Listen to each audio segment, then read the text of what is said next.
Hello అండి, welcome back to my channel. ఎలా ఉన్నారు అందరూ? హోప్ అందరూ బాగున్నారు అనుకుంటున్నాను. నేనైతే చాలా చాలా బాగున్నాను. అందుకే ఒక మంచి వీడియోతోటి మీ ముందుకు వచ్చేసాను. సో రీసెంట్గా అయితే మా రిలేటివ్స్ది గృహప్రవేశం జరిగింది. సో దాని తాలూకు ఒక చిన్న బ్లాగ్ అనమాట. కొంచెం చిన్న క్లిప్పింగ్స్తో చేశాను. కానీ డెకరేషన్ మాత్రం చాలా అంటే చాలా బాగుందండి. ఎంత సూపర్గా చేశారంటే నాకైతే చాలా బాగా నచ్చింది. చూడొచ్చు. మీకు నచ్చితే మాత్రం లైక్ చేయండి వీడియోని అండ్ షేర్ చేయండి మీ ఫ్రెండ్స్ అండ్ రిలేటివ్స్కి.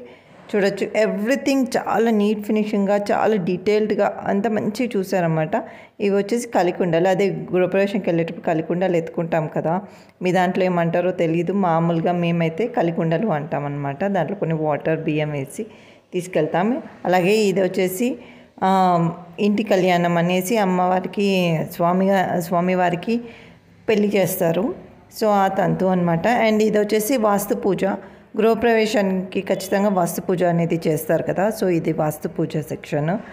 అండ్ అక్కడ సత్యనారాయణ స్వామి రథం కూడా జరిగింది. అయితే మార్నింగ్ వచ్చేసి ఇది పాలు పొంగించడం ఇదంతా అయిన తర్వాత 11 o'clock అనేది సత్యనారాయణ స్వామి రథం అనేది. రథం పీట చూడండి ఎంత బాగా అలంకరించారో. అండ్ ఇక్కడ ఇది న్యూలీ కన్స్ట్రక్షన్లో ఉంది కాబట్టి అక్కడ ఇంకా వంట అవన్నీ చేయలేదు కాబట్టి ఒకటి కార్డ్బోర్డ్తో చేసేసి దాన్ని కూడా మంచిగా డెకరేషన్ చేశారు. అండ్ ఇక్కడ పాలు పొంగిచ్చే సెరమనీ అనేది జరిగింది. నార్మల్గా ఇంకా అందరూ చేసుకున్నట్టే అన్నీ అయిపోయిన తర్వాత తినేసి వచ్చేసాము. సో వీడియో నచ్చితే లైక్ చేయండి, షేర్ చేయండి. Thanks for